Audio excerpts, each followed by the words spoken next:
और उपदेश से आत्म साक्षात्कार किया जाता है। कई बार आत्मा के चिंतन की बात आती है, आत्मा का चिंतन होता नहीं, आत्मा निराकार है।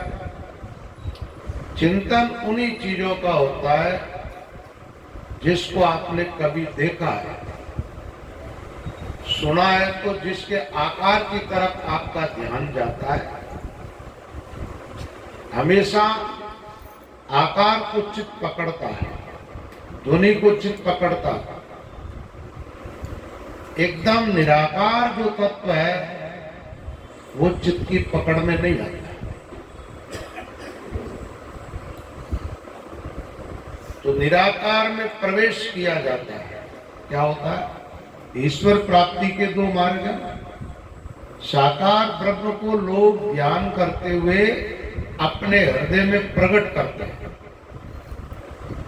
और निराकार में साधना में परिपक्व होकर के आत्मा ईश्वर में प्रवेश करती है। आत्मा ईश्वर में प्रवेश पाती है, उसका नाम है मोक्ष। क्या है? तो मोक्ष का उपदेश कर रहे हैं भगवान कृष्ण उद्धव जी को। उद्धव कृष्ण की शरण में गए जब जिस समय भगवान अपनी लीला समेटने की तैयारी में,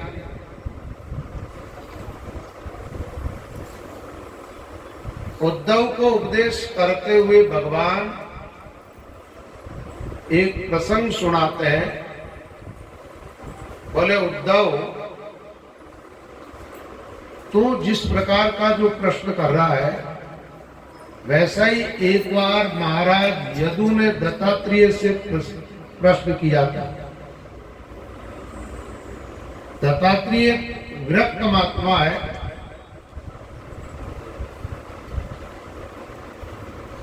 एकदम निर्गुण निराकार में निष्ठा रखने वाला, अलमस्त एकांत जंगल में बैठे अपनी मस्ती में।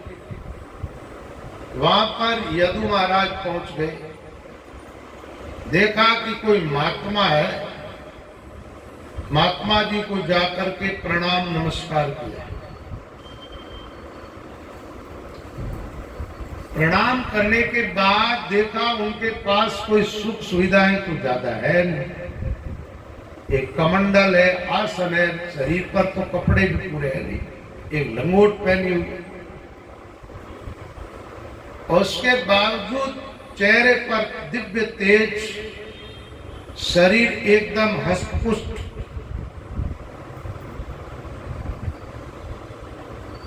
और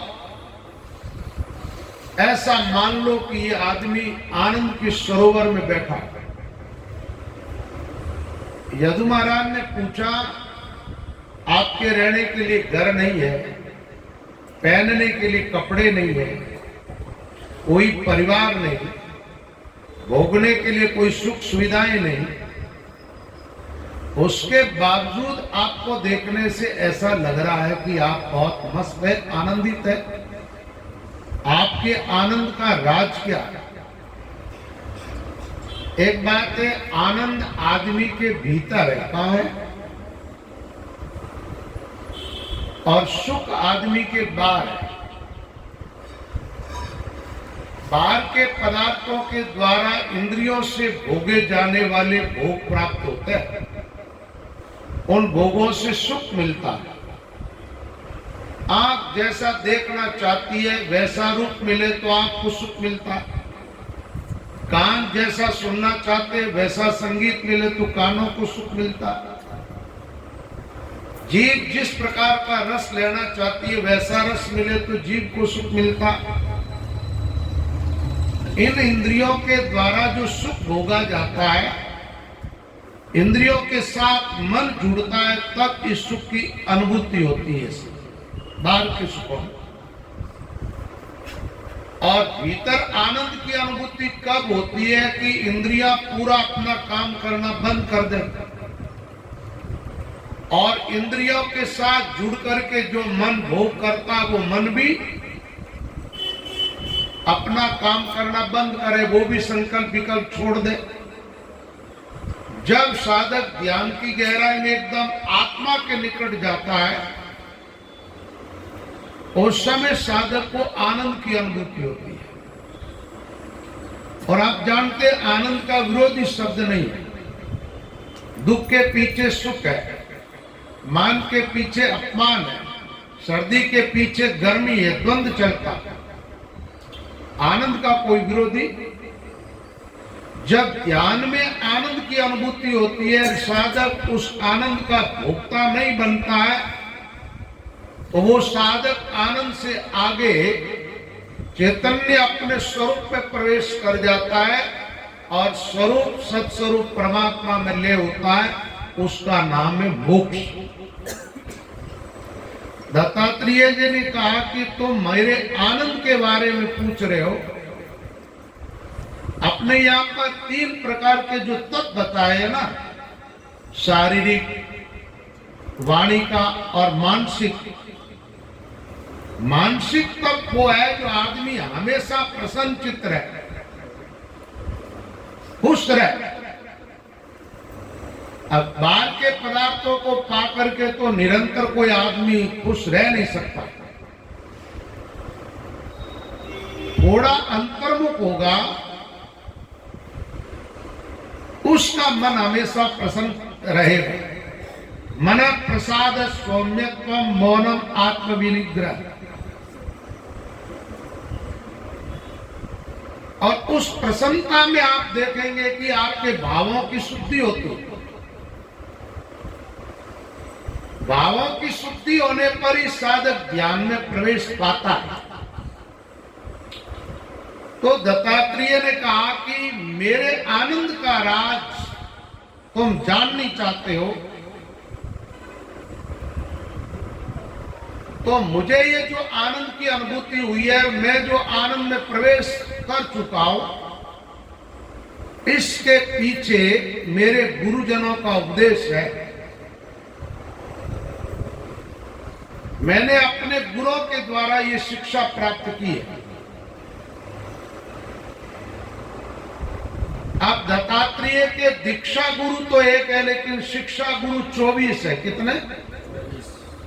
दत्त दिगंबर गुरु 24, सभी का मत धार्या शीश। मत यानी 24 के सिद्धांत को स्वीकार किया। तो दत्तात्रेय जी कहते हैं, इन 24 गुरुओं से मैंने शिक्षा ग्रहण की।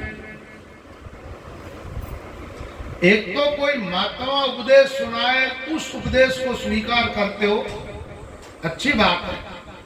लेकिन उत्तम श्रेणी का साधक वो है, इस प्रकृति से भी उपदेश ग्रहण करता, अपनी मति से।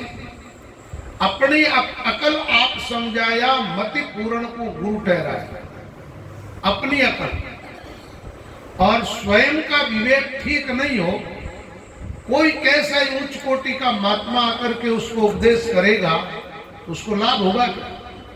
नहीं होगा।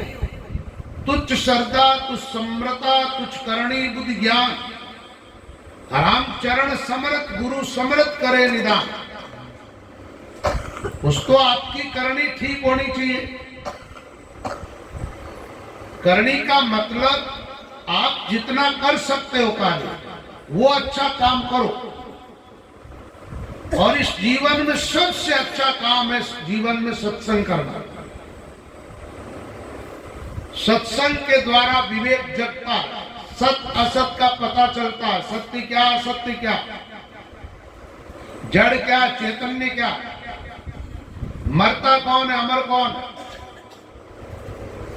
आपका जिस दिन विवेक जगेगा, आप अपने आप में अमरता का अनुभव करोगे। विवेक नहीं जगेगा तब तक आप हो तो चेतन, लेकिन जड़ बन करके बैठे रहो। अभी वर्तमान में ऐसे कितने लोग हैं जो आत्मा में जी रहे, सब शरीर में जी रहे। शरीर को मैं मान रहे, शरीर की मृत्यु को अपनी मृत्यु मानते हैं, शरीर के जन्म को अपना जन्म मानते हैं, जबकि शरीर का जन्म हमारा जन्म नहीं है, शरीर की मृत्यु हमारी मृत्यु नहीं है। शरीर का परिवर्तन हमारा परिवर्तन नहीं है। शरीर जन्मा उसके पहले भी हम थे आत्मा के रूप में। शरीर में निरंतर परिवर्तन होता, उसके बावजूद भी हम आत्मा के रूप में निरंतर एक रस रहते। शरीर नष्ट होने के बाद भी हम ज्यों के त्यों रहते। हमारे में कोई किसी प्रकार का परिवर्तन नहीं होता। वो हम है कौन इसका पता नहीं है। और जो व्यक्ति अपने आप से अपरिचित है वही मौत से डरता, वही काल से डरता, वही नरक में जाता, वही 84 में जन्म मृत्यु के बहाव में जाता। तो मानव जीवन अपने आप से परिचित होने के लिए मिला, लेकिन अपने आप से परिचित हो कैसे पाओगे? अपनी करनी पर टिक जाओगे, यहां तक कि तो नहीं हो पाओगे। करनी ऐसी करो जिससे सत्संग में जाओ, किसी ब्रह्मज्ञानी आत्मनिष्ठ परमात्मा से ओतप्रोत ऐसे किसी महापुरुष के चरणों की शरण लो और उनके द्वारा उपदेश स्वीकार करो। जब विवेक जगेगा तो इस प्रकृति से भी आपको ज्ञान मिलता रहेगा। विवेक ही नहीं जगा और विवेक जगेगा उस दिन एक काम होगा आपके अंदर, आपके जीवन के दो हिस्से हो जाएंगे। और कोई भी आदमी चाहता नहीं कि मेरा दो हिस्सा हो जाए। आपका जीवन दो हिस्सों में बटेगा। एक हिस्सा जो है वो जड़ विभाग है और दूसरा चेतन। एक आत्मा दूसरा अनात्मा, एक क्षेत्र एक क्षेत्रज्ञ, एक प्रकृति एक पुरुष, एक क्षर एक अक्षर।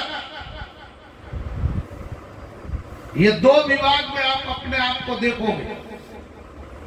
आत्मा शरीर के भीतर है, लेकिन शरीर के गुण जो है वो आत्मा के गुण नहीं है। शरीर में परिवर्तन हो रहा, आत्मा में नहीं। बचपन शरीर का था, जवानी शरीर की थी, बुढ़ापा शरीर का है, उत्पन्न शरीर हुआ, नष्ट शरीर होगा।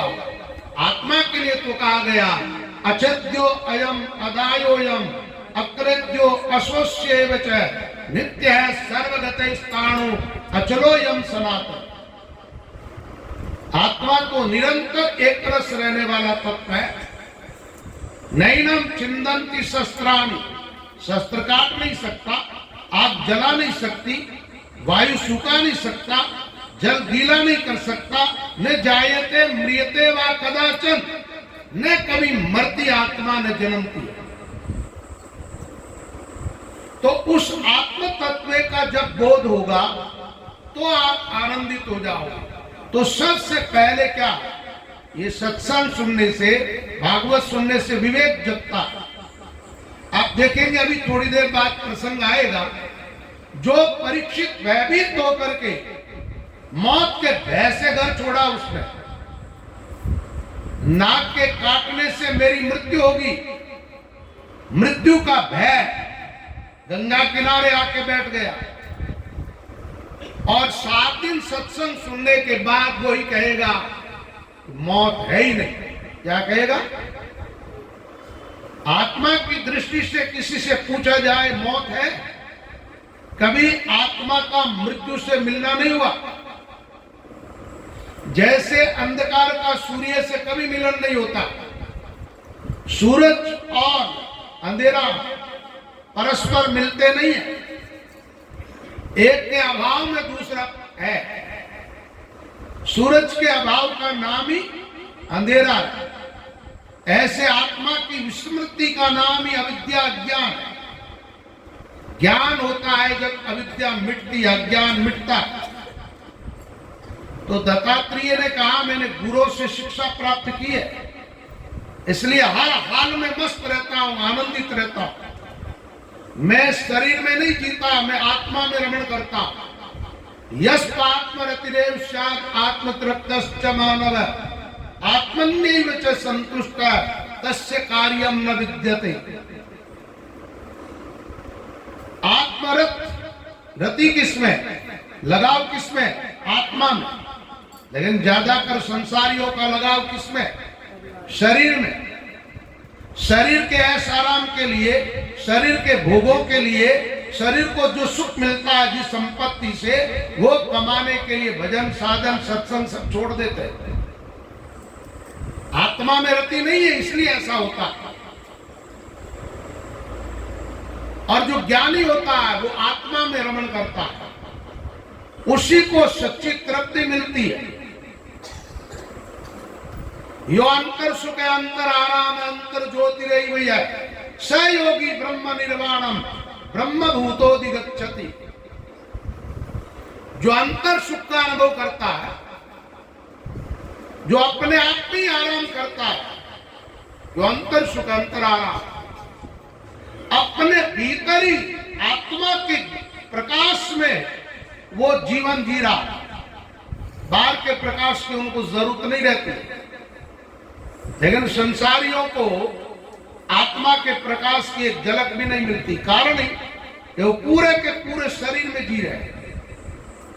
वो ध्यान की गहराई में जाते नहीं है, ध्यान करते नहीं है, सुमिरन करते नहीं है, अंतर्मुख होते नहीं है, अंतरात्मा की तरफ उनकी यात्रा आरंभ भी नहीं हुई है, तो उनको उस प्रकाश की अनुभूति कैसे होगी?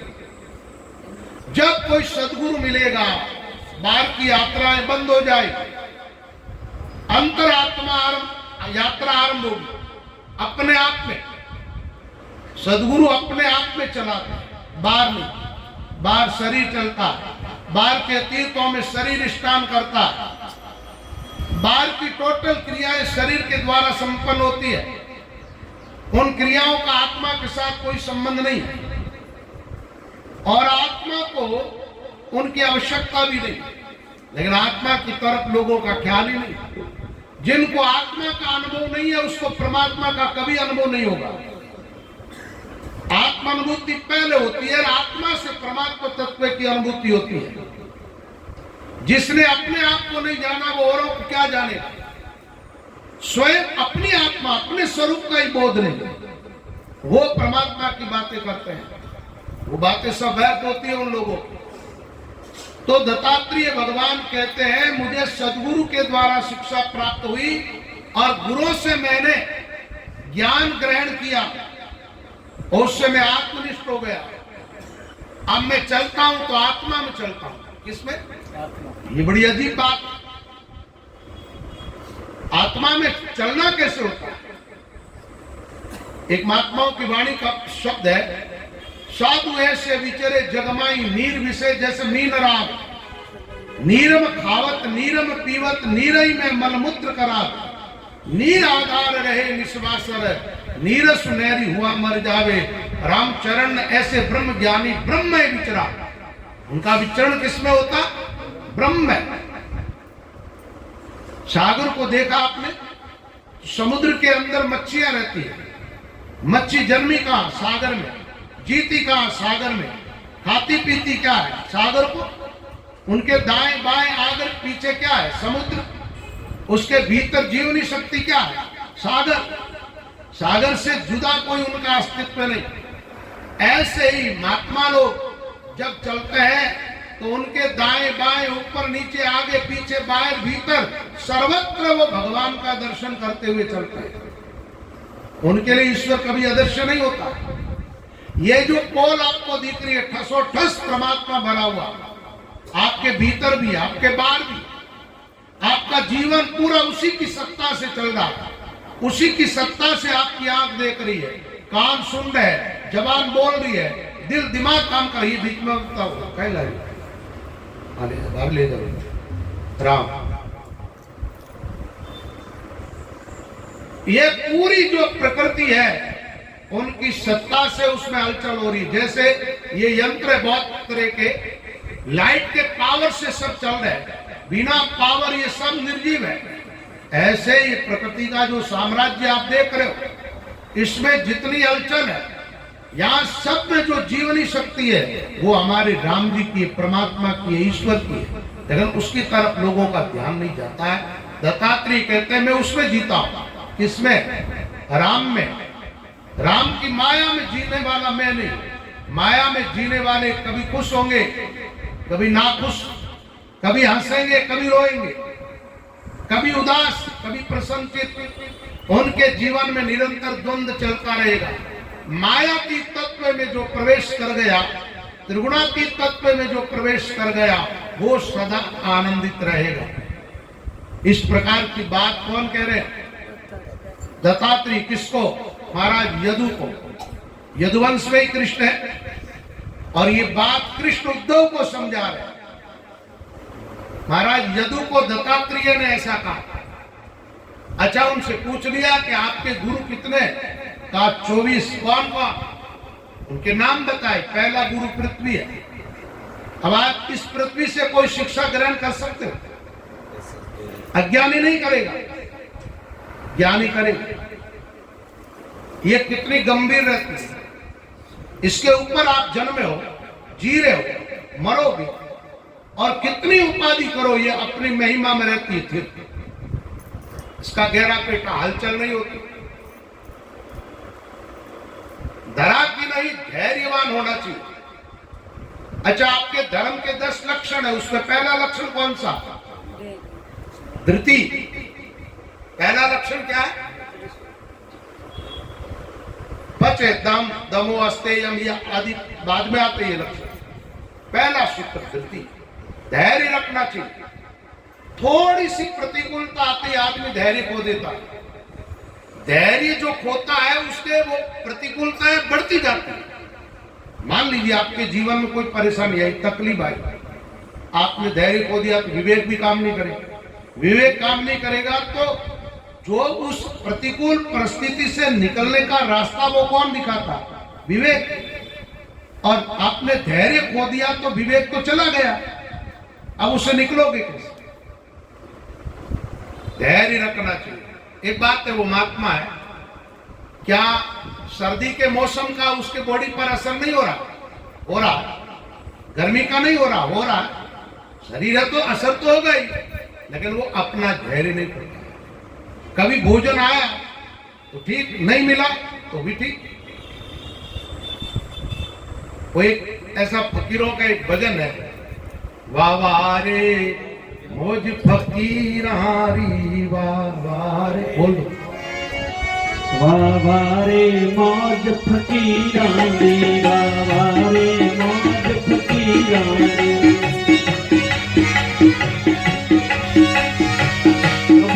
ओडे साल दिसाला, कबो ओडे साल दिसाला, कबो नबरक लीरानी, कबो नबरक लीरानी। वाह रे मौज फकीरानी, वाह रे मौज फकीरानी, वाह रे मौज फकीरानी।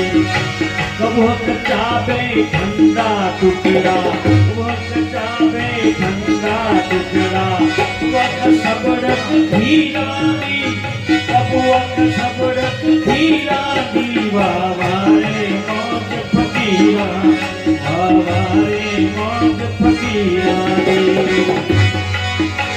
वाह वाह रे मौज फकीरानी, वाह वाह रे मौज फकीरानी, वाह वाह रे मौज फकीरानी, वाह वाह रे मौज फकीरानी। कपोड़े महल मारिया, कपोड़े महल मारिया, झोपड़ मीरानी, झोपड़ मीरानी। वाह वाह रे मौज फकीरानी, वाह वाह रे मौज फकीरानी, वाह वाह रे मौज फकीरानी। बोल सच्चिदानंद भगवान की जय। गुरुओं के नाम बताए तो कैसे चल रहे हैं? अस्थूल से सूक्ष्म की तरफ ले जाते।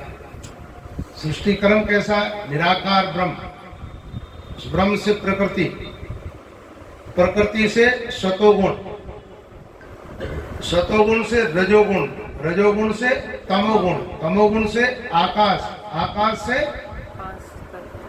वायु, वायु से अग्नि, अग्नि से जल और जल से पृथ्वी। अब ये उल्टे ले जा रहे हैं। अस्थूल से पहले पृथ्वी से शिक्षा प्राप्त, फिर जल से, जल से क्या शिक्षा प्राप्त की? जल में कुछ ही डालो, जल स्वरूप से अपने आप में पवित्र ही रहता है और सबको पवित्रता प्रदान करता है। क्या करता है जल? अच्छा, आप शरीर में बुदबू आने लग जाए, कुछ भी मैल वगैरह, तो क्या करो? जल से नहाओ, शुद्ध हो जाओ। बस जल के नहीं, अपने जीवन को पवित्र रखो। जल के बाद में पृथ्वी, उसके बाद जल, जल से लिया अग्नि को, यहां पवन को भी लिया गया है, आकाश को। ये पांचों तत्वों का नाम है। पवन चलती है ना, तो कहीं से भी गंध उठाती है तो आगे चलते हुए छोड़ देती है, साथ नहीं रखती। हम चले इस प्रकृति के राज्य में, कहीं अच्छी बात सुनने को मिले, कहीं खराब, छोड़ दो बाकी भाई। आप उसको ग्रहण करोगे तो आपके ऊपर वजन बढ़ जाएगा। जैसे आप बाजार में से निकलते हो, हजारों लोग मिलते हैं, वो आपके साथ घर नहीं आते, लेकिन कोई अपना मित्र मिला तो घर आने पर उसकी याद साथ में आती है। बाकी जो मिले जाए छूट गए। तो जैसे अन्य लोग छूटे ना, ऐसे अपने जीवन में चलते रहो। इस दुनिया को अपने अंदर मत बिठाओ। एक ऐसी भी कहावत है, जैसे पानी में नाव चले, ठीक है, नाव में पानी घुसेगा तो नाव डूबेगी। तो संसार आपके भीतर चला जाएगा तो आपको डुबा देगा। भीतर रखो किसको? राम जी को, और बाहर रखो संसार को। बाहरी व्यवहार संसार के साथ करो, भीतर आंख बंद करते ही परमात्मा नजर आना चाहिए। आकाश सर्वत्र व्यापक होता, ऐसे ही परमात्मा को व्यापक रूप में देखना चाहिए। अग्नि सुबह शुभ सब खा जाती है, ऐसे ही सुबह शुभ कर्मा को ज्ञान रूपी अग्नि के अंदर भस्म करने की बात है। यथेधांसी समिदो अग्नि भस्मसात कुरुते अर्जुन, ज्ञानाग्नि सर्व कर्माणि भस्मसात कुरुते तथा। ऐसे ज्ञान रूपी आग प्रज्वलित करो जीवन में, जिससे शुभाशुभ कर्मों से मुक्ति मिल जाए। बुद्धि युक्तो जातीय वे सुकृत दुष्कृते, तस्मात् योगा युज्यस्व योगा कर्मसु कौशल। चंद्रमा की कलाएं घटती बढ़ती रहती है, आपके जीवन की कला भी घटती बढ़ती रहती है। शरीर बढ़ता है फिर घटता है। अच्छा, बचपन से बढ़े ना, जवान हुए जब तक बढ़ते गए, शरीर का विकास होता गया, और 50 साल के बाद में घटता रहता। सूर्य धरती से अपनी किरणों से जल ग्रहण करता और आवश्यकता पड़ने पर वापस जमीन पर जल बरसाता है। इस प्रकृति के साम्राज्य में जीते हो, यहाँ संग्रह करो और उसका त्याग भी करते जाओ परमात्मा। अच्छा, महात्मा क्या संग्रह करे? ज्ञान का संग्रह करे, और उस ज्ञान का ज्ञानहीन लोगों के लिए उपदेश करे, ज्ञान दान। अच्छा, गृहस्थियों को क्या करना चाहिए? प्रकृति से धन कमाए, अभाव ग्रस्तों के अंदर सेवा में लगाते रहे। एक बात है, आप जितना भोग लेते हो उतना ही आपका है, ताकि किसी और के प्रारब्ध का, दूसरे के प्रारब्ध का आपने झूठा रखा है, तो वो क्या करोगे? आप रुकल उसके रक्षक चौकीदार बने रहे, आप उसका भोग नहीं कर सकते। और जिसका प्रारब्ध है वो आत्मा आएगी और उस धन का भोग करेगी। और तुम संग्रह करके नहीं छोड़ोगे तो वो आत्मा आएगी, जिसका प्रारब्ध है वो अपने प्रारब्ध से खुद ही कमा लेगा। वो चाहे कमाए चाहे सीधा मिले, उसको उसके प्रारब्ध के अनुसार मिलना ही मिलेगा। एक कपोत पक्षी का उदाहरण दिया, उसको भी मैंने गुरु माना। यानी कबूतर कबूतरी का जोड़ा था, एक घोंसले में अंडे दिए। एक कोई शिकारी वहां पर आया, छोटे छोटे बच्चे थे, कबूतर कबूतरी दोनों गए थे चुगा लाने के लिए। उसने उन बच्चों को जाल में फंसा लिया। कबूतरी ने देखा मेरे बच्चे फंस गए। उसको पता है कि यहाँ जाल में जाऊंगी तो मैं भी फंस जाऊंगी, मरूंगी, लेकिन वो बच्चे फंसे हुए हैं तो बच्चों के मुंह में जाकर के वो भी उस जाल में फंस गई। कबूतर ने देखा बच्चे और मेरी पत्नी दोनों फंसे हुए, मैं रह के क्या करूंगा, वो भी पास में गया तो फंस गया। ऐसे ये दुनिया का मुहा जाल है महाराज। महात्मा लोग एक बात कहे कि पोता देख देख मत भूलो है, पोता देना पोता।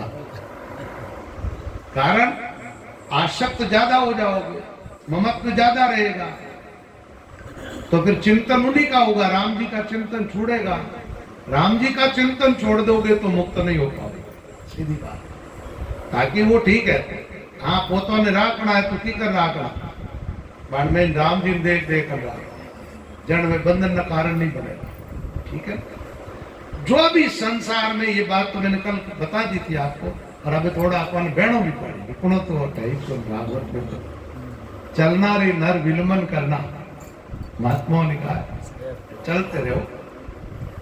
वो शिकारी था, सबको खत्म कर दिया। ऐसे मुहाजाल में फंस करके सब जीव अपना जीवन बर्बाद कर रहे हैं। गुरु मिलते तो क्या करते हैं, ऐसी करी गुरुदेव दया मेरा मोह का बंधन तोड़ दिया। एक अजगर से शिक्षा ली, अजगर पड़ा रहता है, अजगर करे न चाकरी पंछी करे न काम, दास मलुका यूं के सबके दाता अजगर की नहीं। सन्यासी है ना, इसलिए कहते हैं संतोष धारण करके जो मिलना है मिले, और अपने आप। लेकिन ये बात आपके लागू नहीं होगी, आपको कर्म करना है, कर्मयोगी के लिए कर्म करना है। ये दत्तात्रेय महाराज की बातें हैं, वो समुद्र से भी शिक्षा प्राप्त की, अपनी महिमा में भरा रहता, कभी वो छिलक के बाहर नहीं आता। धन ज्यादा आ जाए ऊपड़ो मत, दूध ऊपड़े, अहंकार मत करो। मान ज्यादा मिल जाए समाज में, भूलो मत, मान देने वाले की महानता समझो। दौलत ज्यादा मिले तो समझो भगवान का दिया हुआ प्रसाद, भूलने के लिए जगह नहीं है। अध्यात्म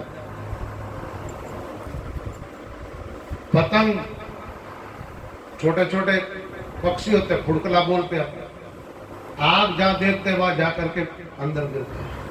ये माया की चकाचौंध में राम को भूलोगे तो फुड़कले जैसे आग में गिर गिर के प्राण देते हैं ना, ऐसे मृत तृष्णा में प्राण दे दोगे और जीवन व्यर्थ चला जाएगा। मधुमक्खी का मक्खियां शहद अकेटा करती है, खाती नहीं है, बांटती भी नहीं कभी, और वो शहद निकालने वाला आता, मक्खियों को उड़ा करके ले जाता है।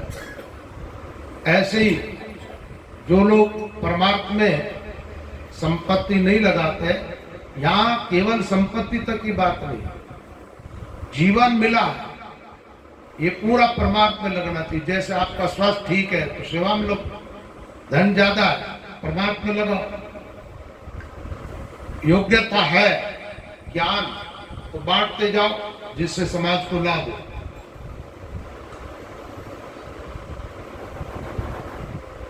एक हाथी से शिक्षा ली, हाथी को पकड़ने वाले क्या करते हैं, एक खड्डा खोद देते हैं और उसके ऊपर एक कागजों की ऐसी हथनी बनाते, नकली, वो विशेष सुख के लिए हथनी के पास में जाता है, उस खड्डे में गिर जाता है।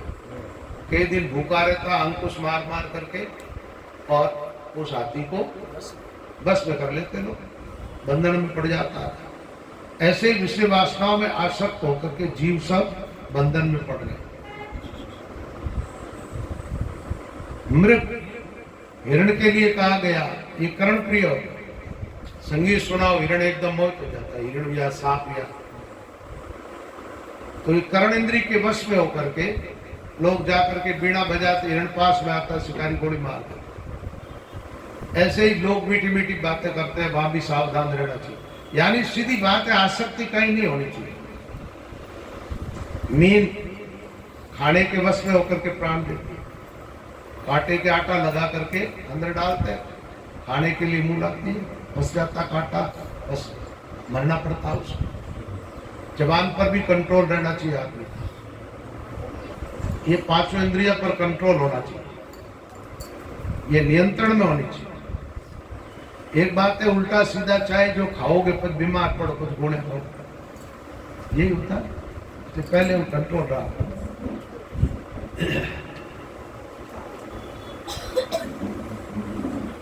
एक पिंगला नाम की वेश्या को गुरु बनाया, माना उससे शिक्षा प्राप्त। यदु महाराज ने कहा, भाई उनसे क्या शिक्षा प्राप्त की? वेश्या से। देखो, गुण ग्रहण करने वाला कहीं से भी कर लेता है। दत्तात्रेय ने कहा, एक बार मैंने देखा कि एक कोई वेश्या थी, उसके घर के दरवाजे पर घंटी बजा जाता है कोई दिन में, वो समझ जाती कि रात में कोई न कोई पुरुष मेरे पास आएगा जान लेकर। एक दिन कोई पागल गया, 2-4 बार घंटी बजा गया। वेश्या सज धज करके तैयार हो गई, दरवाजे पर आके बैठ गई। अब वो इंतजार करे, देखे रास्ता लेके कोई आए नहीं। रात की 3 बज गई, दुखी हो गए, कभी घर में जाए बाहर आए। उसने निश्चय कर लिया कि आज के बाद वेश्या वाला काम करना ही। छोड़ा, छोड़ करके जाके सोई तो नींद आ गई। ये आशा जो है ना, किसी की भी हो, किसी की दुखदाई है, और आशा का त्याग करते ही समझ लो फांसी टूट गई, सुखी हो जाता है।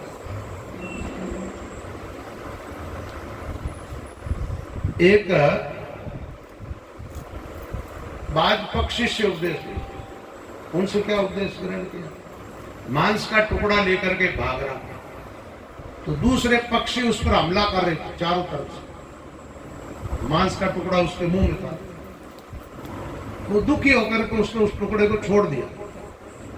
छोड़ते ही छोड़ करके एक पेड़ पे जाके बैठ गया। वो जो पीछा करने वाले पक्षी थे, वो सब उनका पीछा छोड़ दिया। मतलब सुखी होने का तरीका त्यागा शांति अनंतर। त्याग से शांति मिले। त्याग कौन सा? विहाय कामान सर्वान पुमाश्चरति निष्क्रिय निर्ममो निरंकार से शांति मदि गच्छति। मन में जो कामनाएं है उसका आदमी जब त्याग कर देता है, तुरंत शांति मिल जाती है। लोग रात नींद को नहीं, टेंशन घणो बे, तनाव घणो पड़े, गोड़े खानी पड़े, बिना गोड़ दिया नींद आवे छे। कारण कई? कारण एक ही है, वैचारिक द्वंद्व अंतर। मतलब मन के अंदर इतनी कामना है, उसके कारण ऐसा कर लो, वैसा कर लो, वैसा हो गया, वैसा क्यों हुआ, ऐसा क्यों, ऐसे सोचता रहता। पड़ा पड़ा आदमी नींद कहां से आए? तो अशांति बढ़ती। अशांति बिठाने, कई बार हम कहते गोली छूट जाती, ध्यान करो।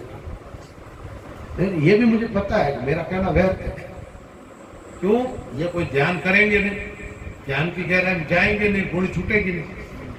तो थोड़ा बहुत कोई 5-10 मिनट, घंटो आधो घंटो करी, फिर शिकायत कर कि मारा थक्यो जो करियो तो बराबर करियो। बराबर तो कौन करियो, कने कने करियो, पर गोली तो कौन छूटी है? भाई सही ढंग से काम नहीं किया, इसलिए गोली नहीं छूटी। सही ढंग से काम करते गोली कैसे छूटी? अरे पानी पिया, प्यास क्यों नहीं बुझी भाई?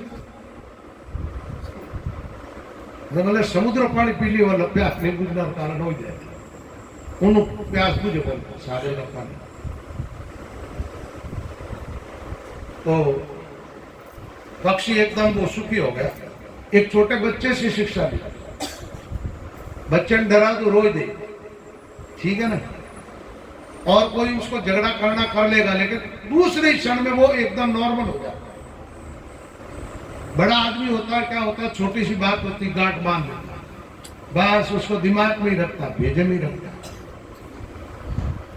आपको पता है कि ओम जी माड़वा में रहे, इंदौर कटाए माड़वा में उतारी माटी है ना, चीकड़ी में। अब कोई मेड़ मात को बोरे जी पानी मात, ठीक है, बरसात हो रही है, पग आगे पिसल गए तो पड़े आगे, और लारे पिसली हुए तो, लेकिन व्यवस्थित एकदम है जे टप्पक रूप में उड़ा रहे तो पड़े। पीछे की ज्यादा सोचोगे, आज पहले बीत गया, अरे बीत चुका, उसके बारे में क्या सोचना, क्या कर लोगे अब आप? आपके लिए अच्छा हुआ बुरा हुआ जो भी हुआ, आपने ठीक किया बुरा किया कुछ भी किया कर लिया, अब वो काल ही खत्म हो गया, उसमें कोई चेंज आप कर ही नहीं सकते। उस बारे में क्यों सोचना? वो तनाव को न्यूनता देने के लिए सोचना। क्या करना? निमंत्रण तुम्हारे घर आओ, हमारे जीवन में हमारे परेशानी पैदा कर। आगे जो कर्म करोगे उसका फल अपने आप ईश्वर देने वाला तुम्हारे हाथ में है ही नहीं, तो फिर आगे की ज्यादा क्यों सोचते? आगे की ज्यादा सोचना भी तनाव को बिठाना दिमाग में, और पीछे की है जिसमें जियो वर्तमान में, वर्तमान तुम्हारे हाथ में, उसको आनंद पूर्वक जब ही जी सकते हो जब वर्तमान में आप रहे हो। कल ओम जी हम लोग अंदर बैठे थे तो एक बात चली थी, याद है वो सूत्र? कर्म कैसे करना? योगस्थ कुरु कर्माण। योगस्थ का अर्थ क्या होता है? योग में स्थित होकर के कर्म करो, मतलब जिस समय जहां हो वहीं आपका मन रहना चाहिए। आगे पीछे मन रहेगा तनाव पैदा होगा। समझ जाओ, समझदारों के लिए इशारा बहुत है। आप तो सब होशियार बढ़िया लिखे हो, तो आगे पीछे की बातें ज्यादा नहीं सोच रही, जो गोले वोले खावनी नहीं पड़ेगा, आराम बोलते गट नींद है।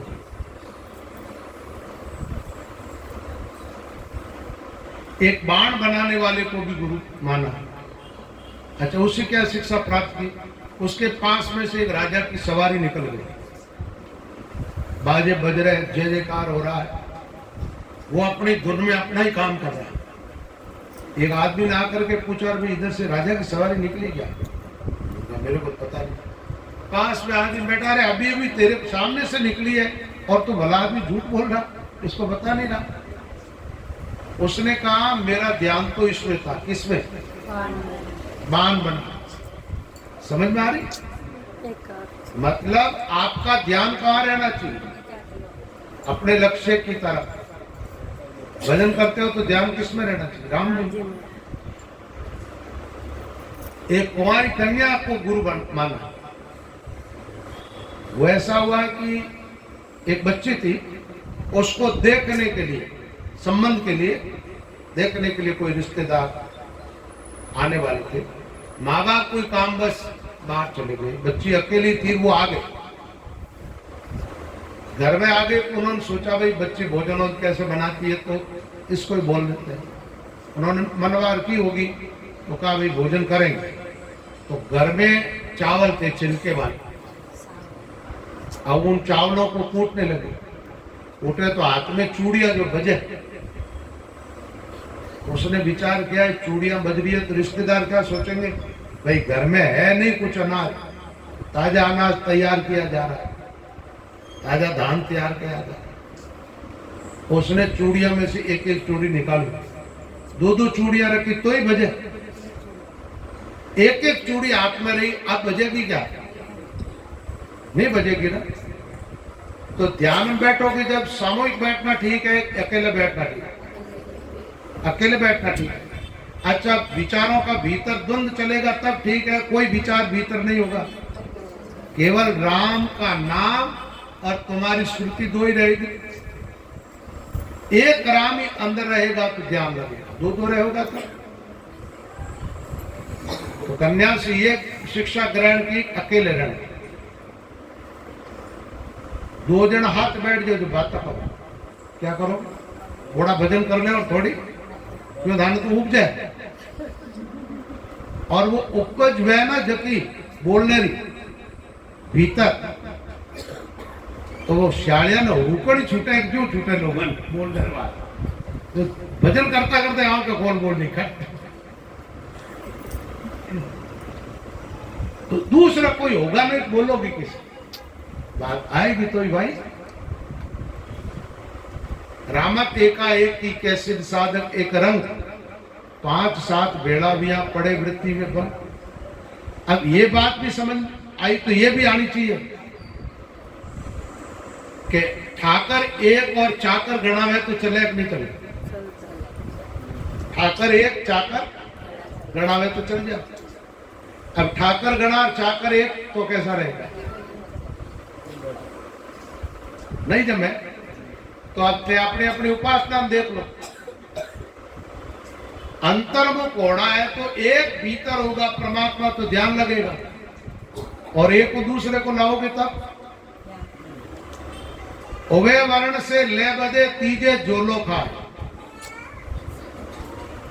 उभय वर्ण से, अच्छा उभय वर्ण का अर्थ समझ में आया? दो अक्षर राम राम। आप लयबंद भजन करनी चाहो देख लो, तीसरा अक्षर जोड़ते ही लयबंद नहीं होगा। सासु सास तीस मारी तरफ देखो, पोतान पचर मारी काबरो नहीं रमो, सत्संग बैठ लो, ठीक है। काबर तैदी रमो जड़े अपना आप शांति राम। तो उस कन्या से भी शिक्षा ग्रहण की। एक सरब से दत्तात्रेय कहता मैं आश्रम नहीं बना, जहां सीधे मिल जाते हैं वहां। हमारे रामचंद्र जी महाराज आदि शमशान क्षत्रिय में रह गए पूरा जीवन यापन, शमशान कहीं भी मिल जाए सीधा मकान। मकड़ी खुद जान फैलाती खुद ही पसती, दुनिया में यही हो रहा है। ये तो 24 गुरों की जो कथा है ना, 24 दिन की कथा है। कितना दिन की कथा है? 24 दिन। सत्संग में एक एक घंटा बोलो तो 24 दिन।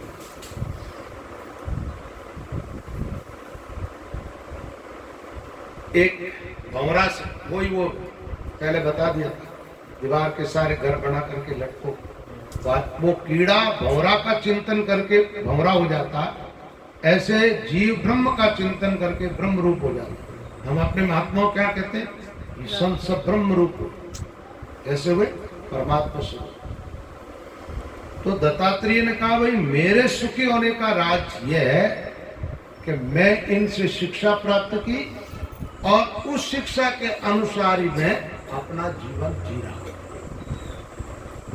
अब ज्ञान चाहे महात्मा का सुनो, चाहे कहीं से ग्रहण कर लो, चौकी बात मिलेगी तो, लेकिन स्वीकार तो अपने को करना पड़ेगा। अपना मन नहीं मानेगा तो काम बनेगा नहीं। कहावत है ना, भक्ति राजी में न कीजे, जे थारो मनवो करणो नहीं माने दोष बुरा ने मती दीजे। भक्ति राजी में न कीजे। बंधन और मोक्ष में कारण कौन है? तुम्हारा मन ही तो है। संसार में लगा हुआ मन बंधन का कारण होता है, और मोक्ष परमात्मा में लगा हुआ मन मोक्ष का कारण बनता है। भगवान ने कहा उद्धव से, देखो उद्धव, ये दत्तात्रेय ने जो बात बताई, ऐसा ही एक बार प्रश्न किया था सनकादिक ऋषियों ने ब्रह्मा जी से। सनकादिक कौन है? बोले हमारा चित्त जो है वो गुणों में आसक्त हो गया। किसमें? गुण कितने? गुण का अर्थ क्या होता है? रस्सी। रस्सी क्या काम करती है? बांधने का। गुण क्या काम करता है? जीवों को बंदी बनाता है, बंधन में डालता है। अब चित्त गुणों में आसक्त हो गया और विषय चित्त में प्रवेश कर गया। ऐसे काल में आत्मा की मोक्ष कैसे होगी? कहते उस समय शंकर जी भी बात है ब्रह्मा जी के पास। सनकादिकों ने प्रश्न किया था, तो ब्रह्मा जी और शंकर जी दोनों की बात समझ में आई नहीं। तो इन्होंने भगवान का ध्यान किया, तो भगवान उस समय हंस रूप में प्रकट हुए। किस रूप में? हंस। हंस रूप में प्रकट होकर के, और भगवान ने पहले तो हंस रूप में देखा तो उनको थोड़ा आश्चर्य हुआ। अच्छा एक बात बताओ, वहां हंस रूप में क्यों प्रकट हुए? जहां ज्ञान देना है ना, ज्ञान में ज्ञानियों की बात कहीं भी करोगे तो हंस की बात। हंस क्या करे? हंस की चोंच में एक शक्ति है, दूध और पानी दोनों मिला करके हंस के सामने रख दो। हंस उसमें से दूध पी लेगा, पानी को छोड़ देगा। दूध और पानी को अलग अलग कर देगा। नेचे कर निर्णय करे साच झूठ को वीर, भिन्न करे जन हंस जो छाणे कीरर नीर। कचरा हो पानी में तो आप जल छानने से छानते हो ना, लेकिन हंस दूध में से पानी को छान लेता, अलग कर देता है। छाणे कीरर नीर, नीर सो माया जानो, हीर ब्रह्म सो नित्य हंस। संत जन हंस बखान। रचना रचीस झूठ है, साचा राम सदी। नेचे कर निर्णय करे साच झूठ को, सच क्या है। तो हंस रूप में भगवान प्रकट हुए। भगवान ने कहा पहला एक काम करना पड़ेगा। जैसे विषय किसमें प्रवेश कर गए? चित्त में। यहां चित्त किसका नाम है? चेतन आत्मा का नाम है क्या? नहीं, यहां चित्त अंतःकरण की वृत्ति का नाम है। अंतःकरण एक है, उसकी चार वृत्तियां। अंतःकरण में जो संकल्प विकल्प होता है, विचार बढ़ना मिटना, इस वृत्ति को मन कहते हैं। अंतःकरण के अंदर कोई भी विषय हो जिस पर एकदम पक्का निश्चय कर लिया जाए कि ये चीज यही है, ऐसा निर्णय देने वाली वृत्ति, उसका नाम क्या है? बुद्धि। अंतःकरण के अंदर बाहर की कोई भी देखी हुई चीज बार बार स्मृति के अंदर उसका जो चित्र दिखता, आप बार कोई चीज देखी और वो तुम्हारे अंतःकरण में दिखती है वो चीज, उस वृत्ति का नाम क्या? चित्त। और मैं हूं ऐसे भाव जा रहते हैं, उस वृत्ति का नाम क्या? अहम। ये एक ही अंतःकरण के चार भाग माने जाते हैं। अच्छा, इन चारों के भीतर जो चैतन्य है उसको चिदाभास कहते हैं। क्या कहते हैं? चिदाभास। अच्छा, चिदाभास यानी इन वृत्तियों जो उत्पन्न होती है ना, जड़ में तो होती नहीं है, इनके भीतर कोई चैतन्य है, वो चिदाभास जो है वो है आत्मा। क्या है? तो चित्त हमारा किसमें? तीनों गुणों में आसक्त हुआ। कभी तो रजोगुण में रहता है, तब आपका चित्त किधर जाता? प्रवृत्ति की तरफ। ऐसा कर लूं, वैसा कर लूं, एक दुकान दो लगा दूं, दो फैक्ट्री चार लगा दूं, इतने रुपये हो गए, इतने और कर लूं, इतने भोग लिए, इतने और भोग लूं। इंद्रियों का व्यवहार आदि, ये सब किससे होता है? एक बात, ये हाथ उठा, ये रजोगुण नहीं हो तो नहीं उठ सकते। क्रिया किसमें होती है? अच्छा, कई लोग पड़े ही रहते हैं नींद में, ये क्या? निद्रा आलस्य प्रमादो तत्तामस मुदाहृतम। निद्रा, आलस और प्रमाद, दीर्घ सूत्रिता, ये सब तमोगुण की वृत्तियां। नींद एक तो शारीरिक खुराक, वो भी है तमोगुण की, शरीर खुद तमोगुण प्रदान। आलस, कई लोगों नींद नहीं आती, आलस पड़े, करवटा बदल कर नींद ही नहीं आती। अन्य आप बैठ जाओ, आसन लगा भजन करोगे, राम राम करो, राम राम तुम्हारा अभ्यास करो, तो काम करो कि उठ के खड़ा तो वो बढ़िया।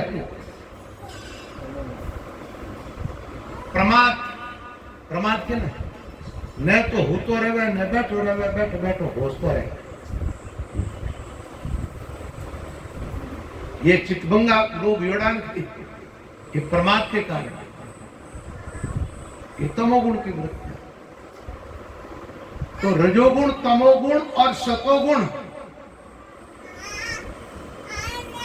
तत्र सत्वम निर्मलत्वात् प्रकाशगमनामयम् सुख संगेन बन्नाति ज्ञान संगेन चाल। सुखाशक्ति और ये जानकारी की आसक्ति, दुनिया भर की जानकारी है लोगों को।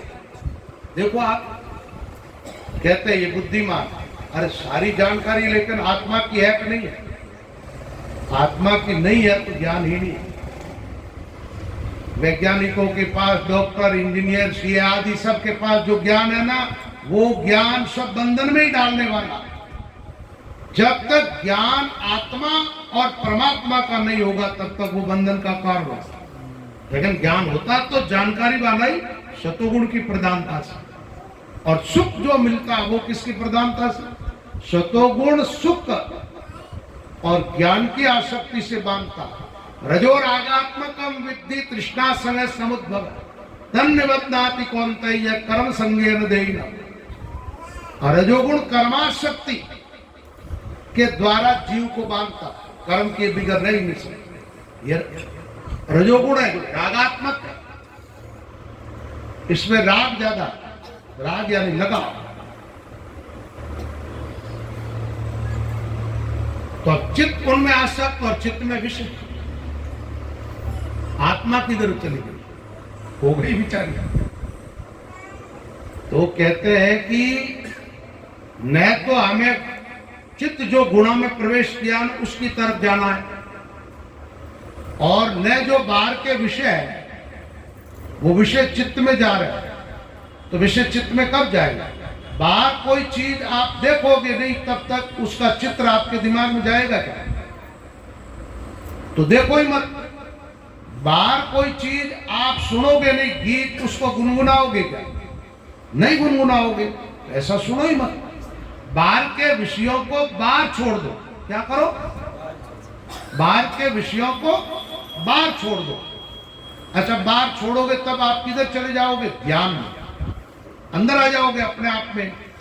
अपने आप में आगे तो अब जो अंदर गुण काम कर रहे, गुण कहां काम करते हैं? गुण हमारे अंदर काम कर रहे हैं। तो उधर गुणों से चित्त को अपने स्वरूप में, यानी आप अपने स्वरूप के अंदर आ जाओ। अपना स्वरूप क्या है? आत्मा, चैतन्य। ये थोड़ा ज्ञान गहराई का है, इसलिए समझने की कोशिश करोगे तो समझ में आएगा। नहीं तो अभी थोड़ी देर बोल ले, अब तो घंटा 1.5 घंटे का काम। तो जब अपने स्वरूप में जब हम प्रतिष्ठित हो जाते हैं तो स्वरूप ईश्वर में लय हो जाता है, ईश्वर के साथ एक होता है। उस समय अपने आप चित्त का संबंध तो गुणों से छूट जाता है, और इधर विषयों का संबंध चित्त से छूट जाता है। दोनों संबंध टूटता है ना। आपको पता है सदासत योनियों में जन्म लेने का कारण कौन बनता? पुरुष प्रकृति स्तोई भुंक्ते प्रकृति जान गुणा कारणम गुण संगोष्य सदसद्यो जन्म। ये आत्मा जब प्रकृति में स्थित होकर के प्रकृति से उत्पन्न गुणों का भोक्ता बनती है तो ये गुण इस आत्मा के लिए सद असत योनियों में जन्म देने के कारण बन जाता है। और जब आत्मा का संबंध गुणों से विच्छेद हो जाता है, टूट जाता है, तब ये गुण आत्मा को फिर जन्म देने में समर्थ। अच्छा, टूटेगा कैसे? संन्यास ले लो, आप समझ लीजिए। ऐसे कैसे समझ पाएंगे? अब जैसे कोई साधु बन जाता है, अब पीछे परिवार होता है, कोई मरो चाहे जन्मो, जन्मे तो खुशी नहीं, मरे तो गम नहीं, अलग हो गया ना। ऐसे क्या है कि आंतरिक हमारी गीता का संन्यास अलग ढंग का, संतों की वाणी में अलग ढंग का। गीता के संन्यास में क्या बात आती है? ज्ञेय स नित्य संन्यास यो न द्वेष्टि न कांक्षति निर्द्वंदो महाभाव सुखम बंधात प्रमुच्यते। सुख पूर्वक बंधन से मुक्त हो जाओ, आप नित्य संन्यास में प्रवेश कर जाओ। एक बात बताओ, आत्मा नित्य है का नित्य है? नित्य है। शरीर अनित्य है। नित्य होता तो बचपन कहां? आत्मा नित्य तत्व है। अच्छा, उस नित्य तत्व में स्थित हो जाना ये सच्चा संन्यास, बंधन से मुक्त हो जाओ। लेकिन वो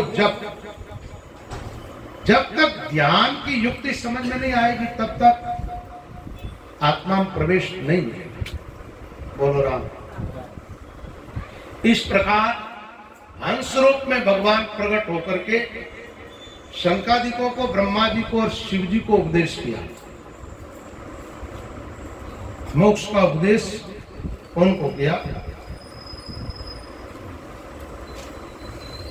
इस प्रकार का ये बड़ा ही गहन प्रसंग, ये भागवत के जो एकादश स्कंद है, 11वां स्कंद, इनका निर्गुणी महात्माओं की वाणियों में बहुत जगह उल्लेख मिलता है। बार बार संतों ने कहा कि भाई मेरी बात तुम्हारी समझ में न आती हो तो खोजी एकादश माई। खोजी एकादश माई यानी जो निर्गुण तत्व की बात मैं कर रहा हूं, वाणी के द्वारा समझ में नहीं आ रही, मान लो तुम प्रमाण दे खोजनी चाहते हो तो और जगह खोजोगे तो शायद मिलेगा नहीं, तो कहां खोजे? बोले भागवत के एकादश स्कंद में। अच्छा, एकादश स्कंद में किस जगह खोजे?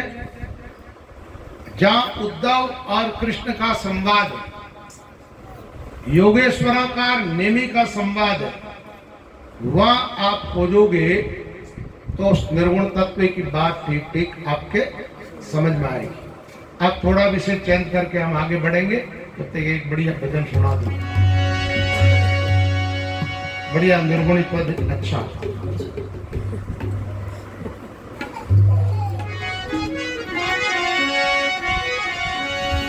गुरा सा बिना कौन प्रेम जल पावे, गुरा सा बिना कौन प्रेम जल पावे, गुरा सा बिना कौन प्रेम जल पावे।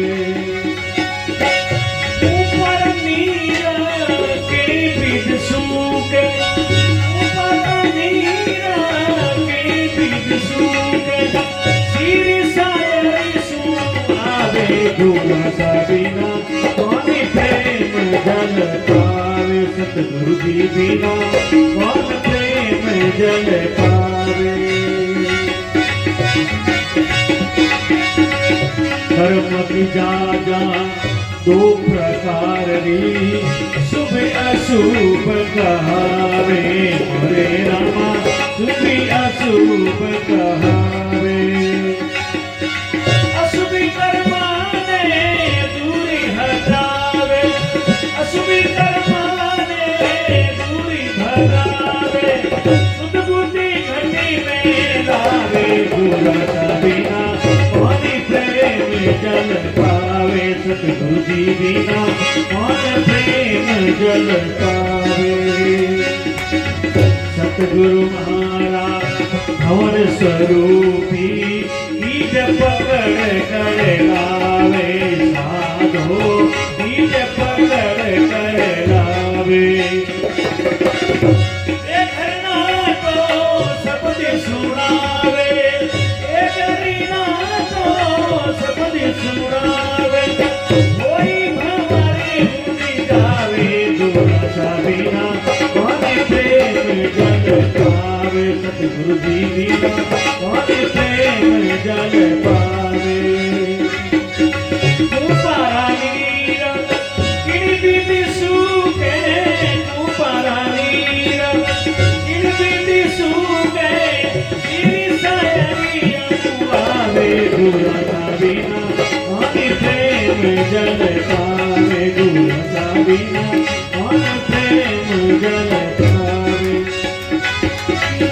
दूध में घिरत मेहंदी में लाली, ज्ञान घुरा संभावे, दूध में घिरत मेहंदी में लाली, ज्ञान घुरा संभावे, साधो ज्ञान घुरा संभावे। कहती कबीरा सुन गई सालो, कहती कबीरा सुनो गई सालो, साया में दर्शन पावे, गुरा सा बिना कौन प्रेम जल पावे, सतगुरु जी बिना कौन प्रेम जल, कौन प्रेम जल, कौन प्रेम जल पावे। बोल सच्चिदानंद भगवान की जय। भगवान कृष्ण ने उद्धव को सन्यासी बनने का उपदेश किया। क्या कहा? बोले अब समय आ गया है, मैं अपनी लीला समेट लूंगा और जैसे ही मैं अंतर्ध्यान होऊंगा इस धरती पर कलयुग आ जाएगा। इसलिए उद्धव तुम यहाँ से बद्रिकाश्रम चले जाओ। अब उद्धव को पहले तो मनन नहीं हो रहा था, लेकिन भगवान का जब उपदेश सुना तो नहीं चाहते हुए उद्धव जी ने भगवान के चरणों की पादुकाएं अपने सिर पर धारण की और कृष्ण के सामने उनकी आंखों में आंसू भर जाते हैं। कृष्ण को प्रणाम करके परिक्रमा करके उद्धव जी वहां से बद्रिक आश्रम के लिए प्रस्थान कर जाता है। पीछे इधर द्वारका के अंदर अपशुगन होने लगे। कहते हैं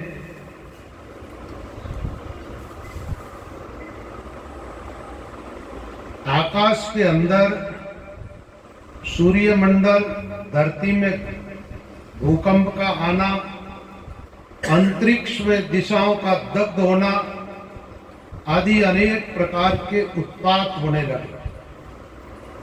भगवान कृष्ण ने द्वारका वासियों से कहा, स्त्रियां और बुजुर्गों को द्वारका से निकाल करके शंखोद्धार तीर्थ के अंदर पहुंचा दो। अब ये द्वारका समुद्र में डूबने वाली है। कहते हैं बुजुर्गों को, बूढ़ा ठाड़े सब लोगों को वहां से निकाला। थोड़े बहुत लोग द्वारका में रह गए होंगे। फिर कहा कि अब प्रभात क्षेत्र में चल करके दान पुण्य आदि धर्म ध्यान वहां करना चाहिए। इस दुनिया को छोड़ने के पहले भगवान ये शिक्षा देते हैं, जीवन में कुछ सत्कर्म करने लगे, भजन साधन दान पुण्य। और शरीर छोड़ने वाला सेवा क्या करेगा, बुढ़ापा आ जाता है। बूढ़े लोगों को चाहिए भगवान का नाम ज्यादा से ज्यादा, और कुछ भी नहीं होता। और चाबियां संपत्ति हाथ में हो तो खूब दान पुण्य करना चाहिए। लेकिन कई बार बुढ़ापा वह भी सत्ता हाथ में चली जाए तो जवान तो अपने अपने पास नहीं है, अपना जीवन तो अपने पास है। राम राम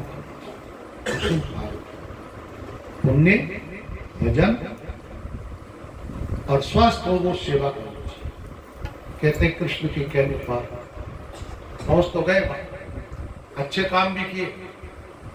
अच्छे काम करने के बाद नवयुग मंडल जो है ना, बाण हुकूमती आई, ठीक है, शराब। अब यह मीठी मदिरा का नाम आया। एक राजपूत बादशाह में रायपुर अफसर चलो भाव घणो रहा तो दंडो तो घणी करतो, शराब पीनो नहीं मागन आओ जब जो, ठीक है। फिर लुगाई वगैरह शिकायत करते एक दिन मेरे सामने शिकायत की, वो कह राम जी मैं शराब पीता ही नहीं, आपने मैंने सौगंध दिला, मैं तो बियर पी, मैं कहीं कौकड़ मिली आदमी जंगल मंठाई। अभी तुम्हारा है समझ में आ गया क्यों? अभी घना वर्षों में लोगों बीच में रह रहे, उस टाइम लोगों बीच में कम रहा, जंगल में रहता तो क्या तो बियर कहीं के जोरो पानी मेरा जोरो पानी तो वैसे न ठीक कारण वह शराब रो दूजो रूप ही है, ठीक है कहीं ये शराब ही है। लेकिन लोग युक्तियां बोलते हैं ये नहीं, ये शराब पी कृष्ण के परिवार। अब चाहे भगवान का परिवार भी क्यों न हो महाराज, कुसंग में जाएगा तो पतन होगा ही। अब दूसरों की तो बात सुनो। और ये लोगों, एक बात है भगवान थे लेकिन बात मानी नहीं। कई बार बुजुर्गों की बात लोग नहीं मानते, ये तो पुराने विचार है। क्या बोलते हैं, एक काम करो पुरानी चीजें हमने छोड़ दो, आगे बस जीन देखो। आ धरती पुरानी है, हवाई पुरानी चले, तो सूरज भी पुराना युग है। पुराना विचारों में नहीं जीनी चाहते हो ना, आधुनिक विचारों में जी के देखो। अच्छा अच्छा सब कई बार सुना मैंने तो राम जी सूर्यों की बात है, बोल महाराज महेश्वरियों के बच्चे भी शराबी हो गए पीछे वाले पीछे। जिस समाज से इतने हुए सनातन धर्म का स्तंभ माना जाता है, आप कहीं भी देख लो, आप मंदिर में क्या, गौशाला में क्या, राम धर्म, सब जगह ये समाज धार्मिक कार्य के लिए अग्रगण्य माना गया, मतलब सनातन धर्म का स्तंभ माना गया। अब ये खंभा भी टूट रहा धीरे धीरे। ये कुसंग का प्रभाव है, तो शराब से तो खत्म नहीं होता है। एक भजन भी है, शायद वही दारू ने दुश्मन जानता समझिया जकानत छोड़ दी। अब बात कहनी गलत है, आप लोगों को आपने तो यही नहीं। शराब पी तो कुमति आई, जहां को प्रभु दारू दुख दे वहां की मति पहले ही आ गई। कुमति आई तो वो पापीड़ो पड़ियो पेट में अकल छोड़ दियो ठाणो, अपनी अपनी जात बकाने के कचेड़ी के थाणो। भांग मांगे भूंगड़ार, गांजो मांगे की, दारू मांगे जूतियां, दाई पड़े तो पी। अब आपस में अपने अपने तो मैं हुई, शस्त्र उठा लिए, लड़ने लग गए, एक दूसरे को मार रहे। कहते भगवान कृष्ण और बलराम जी आए तो इनको मारने के लिए। तो भगवान कृष्ण ने बलराम जी से इशारा कर दिया, भाई साहब अब जो हो रहा है साक्षी बन करके देखते जाओ, यही तो अपने को करना है, इस बार को भी उतारना है, और अब ये किसी के रोके नहीं रुके, मरेंगे।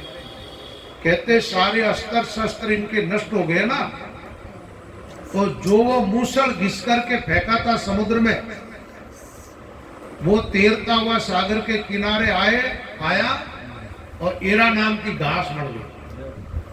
लोग जैसे ही उसको उखाड़ते और दुधारी तलवार बन जाती, उनसे कट-बट करके लड़ झगड़ के पूरा परिवार। जब कोई किसी की नहीं सुन रहे थे, कहते बलराम जी ने भगवान कृष्ण से कहा, प्रभु मैं तो इस अवतार में आपका बड़ा भाई बन करके आया, और अब अपना समय पूरा हो गया। तो कहते बलराम जी समाधि ले लेते समुद्र किनारे, कहते शेषनाग है ये, और अपना वास्तविक स्वरूप में शेषनाग ही बनकर के सागर में प्रवेश कर जाते हैं। भगवान कृष्ण एक पीपल के पेड़ के नीचे आकर के बैठ जाते हैं, और वहां पर जरा नाम का एक व्यास, जो पहले जन्म में बाली था, वो जो मच्छी निकल गई थी उस टुकड़े को, मुसल को घिस के फेंका था ना, वो उसने अपने तीर की नोक पर लगा लिया। दूर से देखा तो भगवान का चरण जैसे पेड़ के सारे ऐसे लेटे हुए थे, और एक पैर पर दूसरा पैर रखा हुआ, तो पैर का तलवा दूर से चमक रहा था। उसने सोचा कोई हिरण बैठा है, तीर चलाया और कृष्ण के पैर में आकर के लगा। वैसे तो कृष्ण का पूरा शरीर तो वज्र के जैसा था, कोई शस्त्र टच नहीं लगा। एक बार दुर्वासा ऋषि की लीला हुई, दुर्वासा जी द्वारका में गए, कहा मेरे को खीर खानी है, तू बना अपने हाथ से। भगवान ने खुद के हाथ से बनाई, गरम गरम खीर मुझे पिला दो। अरे महाराज गरम ज्यादा है, पिलाओ। पी गए उकलती खीर को। बोले अब मेरे तो भीतर जलन हो रही है, उल्टी करूंगा, हाथ में ले। भगवान कृष्ण ने हाथ में बोला अब तेरे शरीर को चौपड़ ले इसको। लेकिन कृष्ण ने ना नहीं की। एक बात है, भगवान है, भक्तों का संतों का बड़ा आदर करते हैं। पैर तलवे में इसलिए नहीं लगाई कि गुरु का प्रसाद है, इसको पैरों में नहीं लगा, इसलिए वो तलवा कचरा अच्छा है। वो याद आता है, क्षमा मांगने लगा, भगवान ने कहा पूछो साहब मेरी मर्जी से हो रहा, तू मेरे बाण नहीं मारा, चल तेरे को तो मुक्ति प्रदान करता हूं। कहते हैं उसने भगवान को प्रणाम की, उनका दिव्य शरीर उनको प्राप्त हो गया, भगवान के धाम में चला गया। उसके बाद भगवान का साथ किया था। उनसे भगवान ने कहा देखो अभी थोड़ी देर में द्वारका तो समुद्र में डूब जाएगी, इसलिए जो स्त्रियां जो बालक बचे हुए हैं उन सबको तुम कह दो अर्जुन के साथ इंद्रप्रस्थ को चले जाए। ऐसा भगवान ने आदेश किया। अर्जुन भी उस टाइम वहां आया हुआ। कितनी स्त्रियां आदि तो वो जो आदमी मरे ना उनके साथ सतिया हो गई थी। कहते जब भगवान अंतर्ध्यान हुए तो समस्त देवता लोग आकाश में आ गए थे, ब्रह्मा शंकर जी आदि इंद्र वगैरह सब, और सब ये इंतजार कर रहे हैं कि भगवान अपने धाम में जाएंगे तो हमारे लोक में होते हुए जाएंगे, हम भगवान का सम्मान करेंगे। लेकिन देखते ही देखते दिव्य प्रकाश प्रकट होता हुआ, और उस प्रकाश के अंदर ही भगवान कृष्ण का शरीर जो था गायब हो गया। भगवान अंतर्ध्यान हो गए, अपनी लीला समेट ली। और ऐसे ये घटनाएं महात्माओं के जीवन में घटित हुई है। कबीर साहब के शरीर गायब हो गया, दादू जी की पालकी ऐसे आकाश में चढ़ी, आकाश में गायब हो गई। दादू जी का शरीर नहीं छूटा, समाधि नहीं हुई। अब अर्जुन वो जो बची हुई स्त्रियां वगैरह थी ना, उनको लेकर के इंद्रप्रस्थ के लिए रवाना होता है। तो रास्ते में काबा, ये भील लोग जो, इन्होंने अर्जुन को लूट लिया, स्त्रियों को सब, वो स्त्रियां वहीं पर फिर गल करके मरी।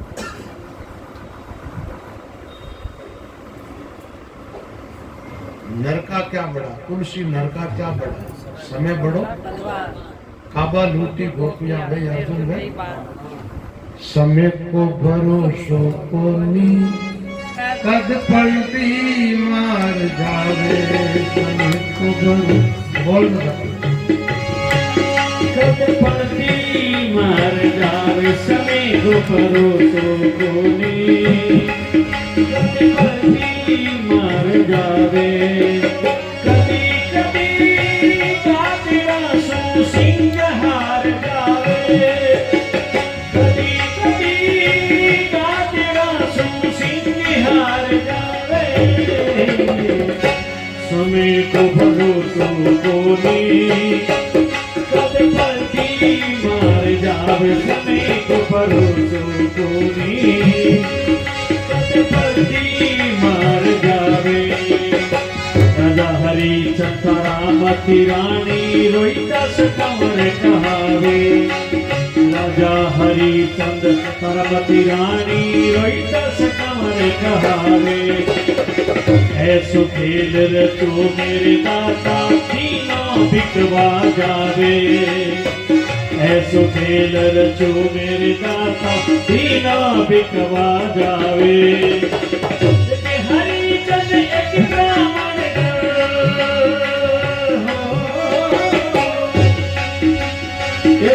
हरिचंद्र एक ब्राह्मण एक पति संभल जावे। समय को भरोसो को नी कद पलटी मार जावे, समय को भरोसो को नी कद पलटी मार जावे। राजा की बेटी पद्मा कहिए मोर लाल पर नावे, राजा की बेटी पद्मा कहिए मोर लाल पर नावे। मोर जाए जंगल में मर जो किस्मत पलटी गावे। मेरे भाई शिव जी की ऐसी हो, अरे मेरे भाई शिव जी की ऐसी मोर को मर्द बुलावे। एक भरोसो गोरी पलटी मार जावे, समय को भरोसो गोरी पलटी मार जावे। कभी कभी गातिया सो सिंह हार जावे, कभी कभी देखो गातिया सो सिंह हार जावे।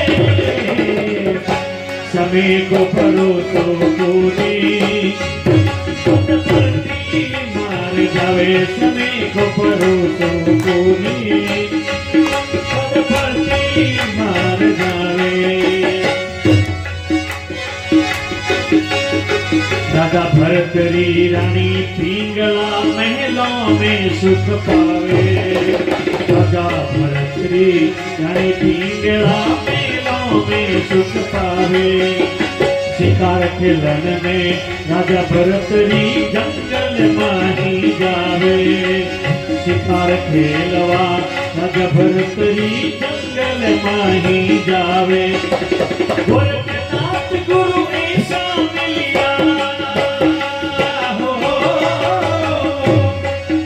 अरे गोरखनाथ गुरु ऐसा मिलिया राधा योगी बन जावे मेरे भरोसो कोनी कदे बलती मार जावे मेरे भरोसो कोनी कदे बलती मार जावे कदी कदी गातिया सो सिंहार गावे कदी कदी जगो गातिया सो सिंहार गावे समय को प्रेम को भक्त को समय को भरोसो कोनी कदी बलती मार जावे समय को भरोसो कोनी कदी बलती मार जावे कदी बलती मार जावे कदी बलती मार जावे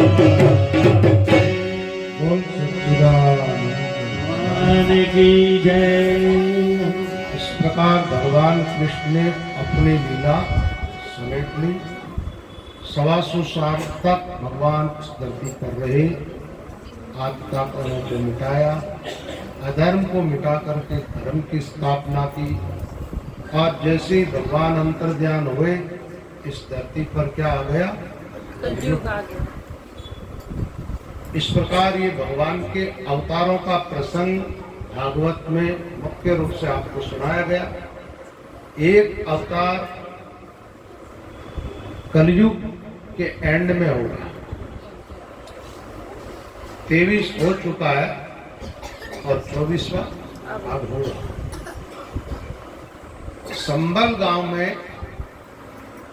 एक विष्णुयश नाम करके ब्राह्मण के घर भगवान का कल्कि अवतार होगा।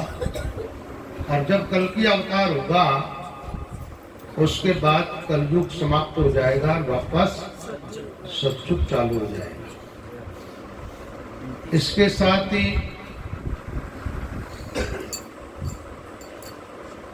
कहते हैं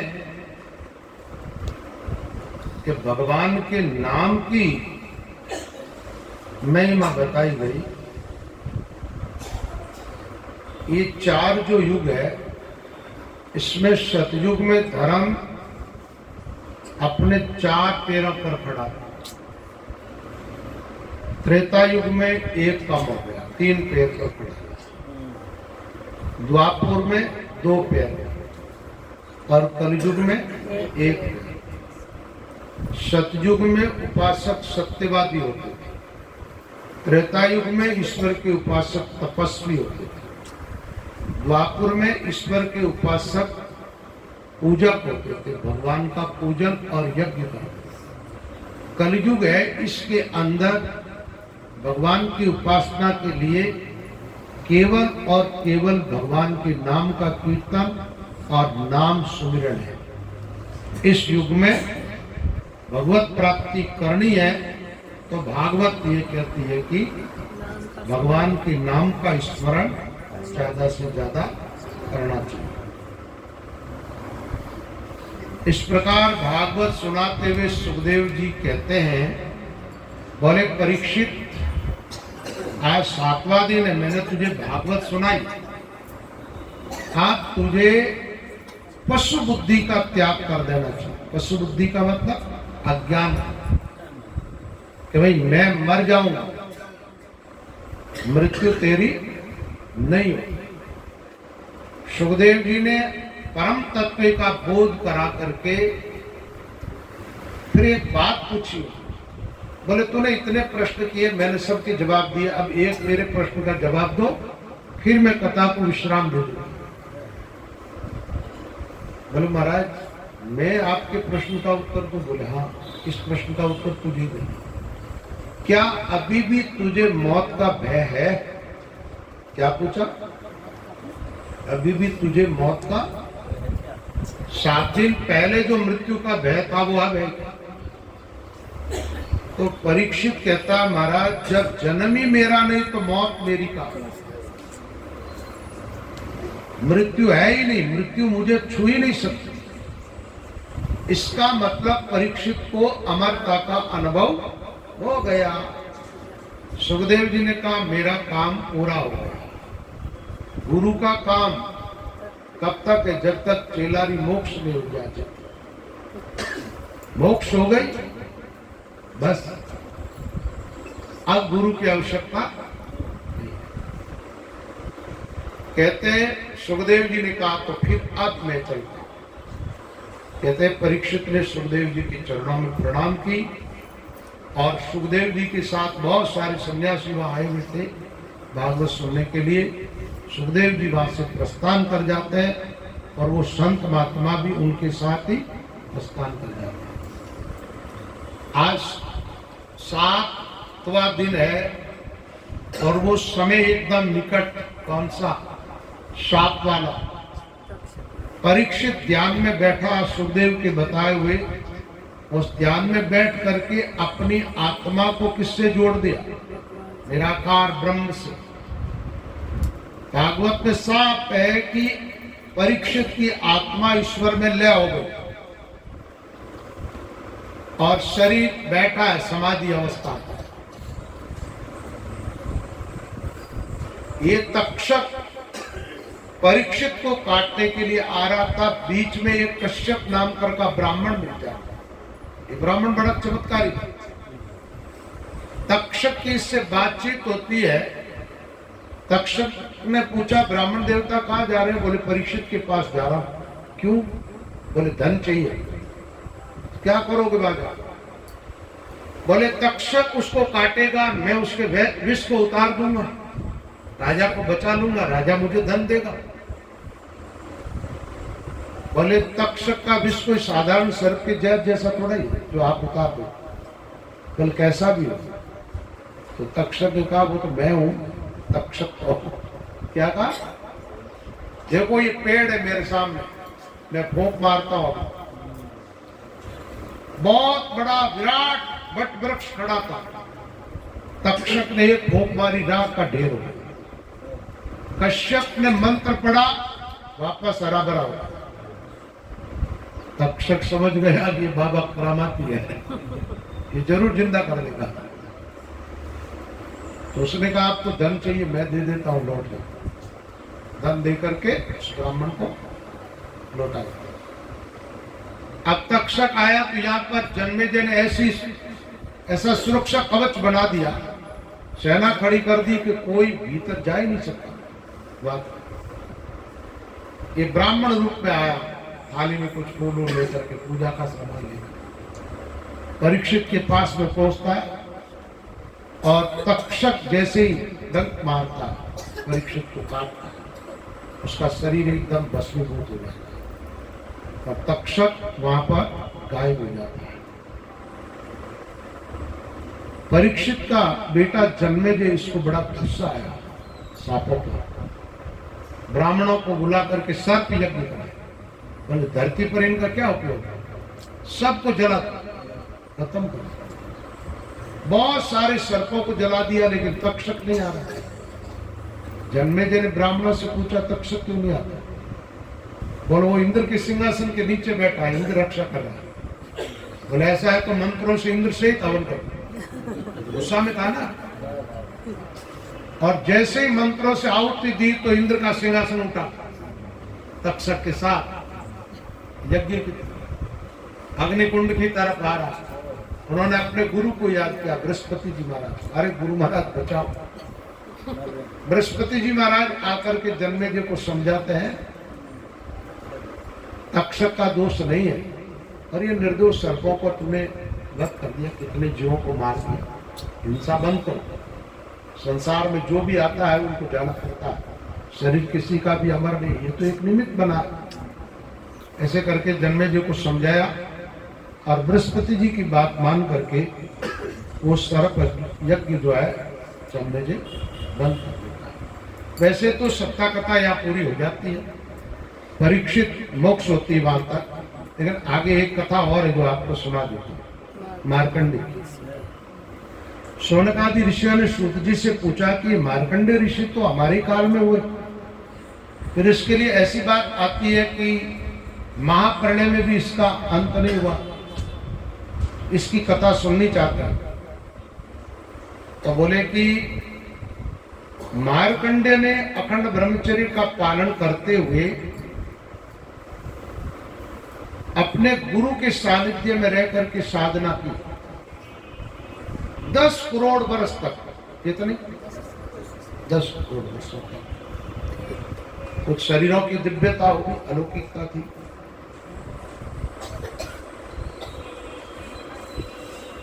उसके बाद इनको भगवान के दर्शन हुए।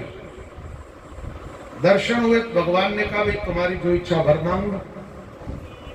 मार्कंडेय जी ने कहा, प्रभु भर तो क्या मांगे, मेरी तो इच्छा यही थी आपके दर्शन करने की, और दर्शन हो गए, अब और कोई इच्छा तो है नहीं। लेकिन मैंने आपकी माया को नहीं देखा। मार्कंडेय जी ने क्या कहा? आपकी माया को नहीं देखा, इसलिए मैं माया देखने चाहता। इसके पहले एक बार आया तो था इंद्र अपनी सेना लेकर के, पुरंदर नाम का एक इंद्र हुआ एक मनवंतर में वो। लेकिन उस टाइम मार्कंडेय समाधि में थे, उनको पता ही नहीं कौन अप्सराएं नाची नहीं नाची, क्या हुआ। तो माया देखने चाहिए। भगवान ने कहा ठीक है। भगवान अंतर्ध्यान हो गए। मार्कंडेय जी अपने आश्रम में। एक दिन महाराज तेज हवा चली, बरसात होने लगी, ऐसा पानी गिरा कि धरती पूरी जल में डूब गई। अब मार्कंडेय जी पानी के अंदर हवा में थपेड़ा खा रहे, कभी हवा का झोंका इधर ले जाता, कभी इधर। समुद्र के अंदर एक सागर के बीच में कोई टापू था, वहां बट वृक्ष को देखा, वहां ये पहुंचा। वहां पहुंचा तो उस बट के ईशान कोण में एक पत्ते में छोटा सा बच्चा, जिसके मुंह में अपना पैर का अंगूठा लिया हुआ, वो लेटा हुआ, उसकी आंखें मुस्कुरा रही। करार विंदे नखदार विंद मुखार विंदे विनिवेशयन्तम् वटस्य पुत्रस्य उटे शयानं बालं मुकुन्दं मनसा। मार्कंडेय जी उस बच्चे के पास में जाते, उसने श्वास खींची, वो अंदर चले गए। पहले तो उनको आश्चर्य हुआ कि इतना जल, और ये बच्चा आया कहां से, रह कैसे रहा। पास में गए तो उसके श्वास में चले गए। श्वास के साथ अंदर गए, अंदर जाकर के देखा तो वही उनका आश्रम है, न कोई बरसात न कोई समुद्र, कुछ भी नहीं। हम विचार करने लगे वो ठीक था कि ये है, विचारों पड़ गया। उस बालक ने श्वास छोड़ी और बाहर, फिर वही समुद्र के अंदर, और थोड़ी देर के अंदर सारी लीला गायब। मार्कंडेय समझ गए कि ये भगवान की माया। भगवान की माया बड़ी अलौकिक है, अद्भुत है। उसी आश्रम में रह करके मार्कंडेय जी साधना करते थे। एक बार भगवान शंकर जी के दर्शन होता है मार्कंडेय ऋषि को। शिव जी की इन्होंने स्तुति की, शंकर जी ने वरदान मांगने के लिए कहा। मार्कंडेय ऋषि ने वरदान के रूप में यही मांगा, बोले भगवान और आपके चरणों में मेरा प्रेम बना है। इस प्रकार ये भागवत की सप्ताह कथा, और इसमें थोड़ा सा प्रसंग अब ये बताया गया है कि हर एक अध्याय के विषय को अलग अलग बताया। बोले पहला अध्याय क्या है, तो कहते हैं कि पहले स्कंद के अंदर विष्णु भगवान के अद्भुत चरित्र, उत्पत्ति, प्रलय की सीमा, रूप पर ब्रह्म 10,000 श्लोक है। ब्रह्म पुराण में 10,000 श्लोक,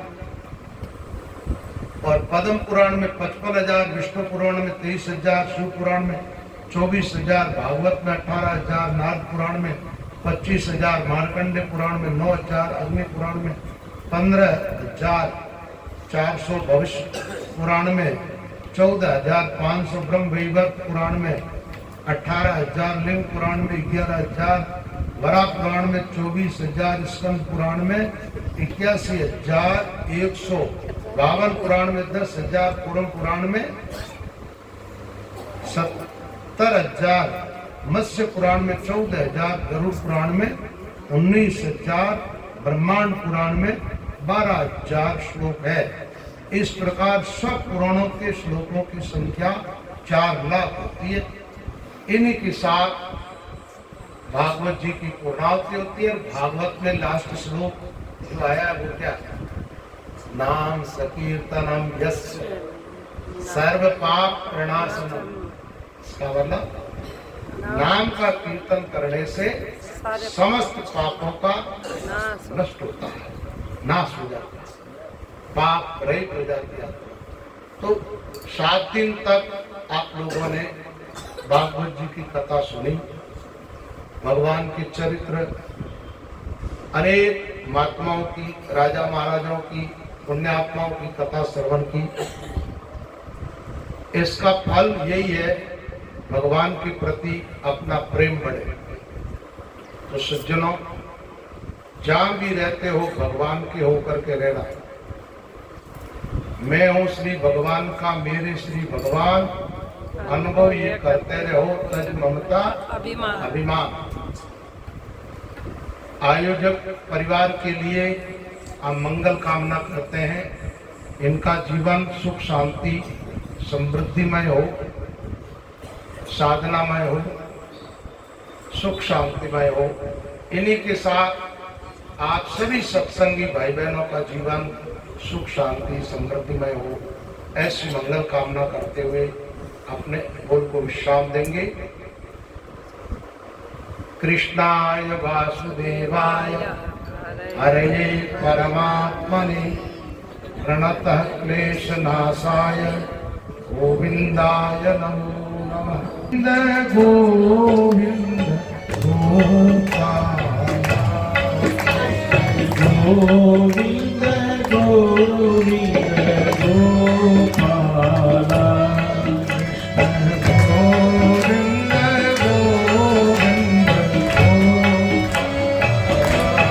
कृष्ण गोविंद गोविंद गोपाला भज मुरली मनोहर नंदलाला। भज मुरली मनोहर नंदलाला। गोविंद गोविंद गोपाला। कृष्ण गोविंद गोविंद गोपाला।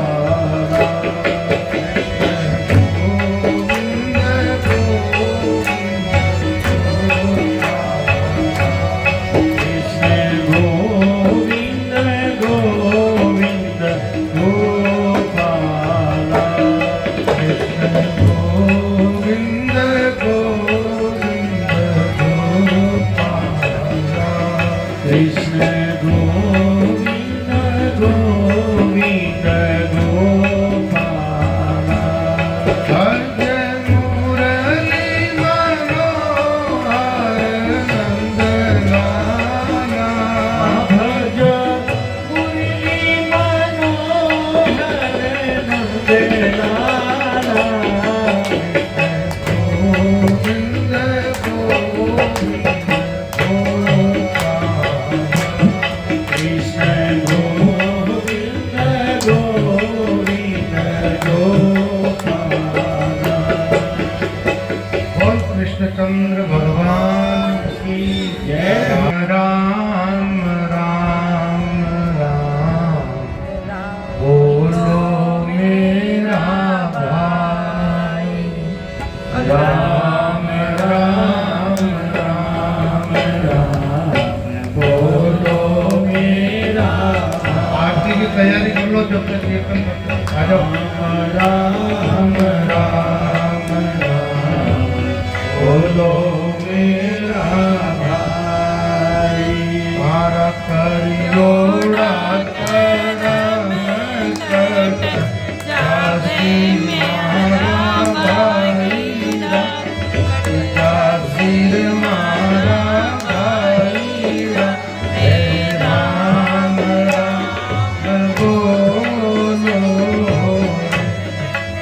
રામ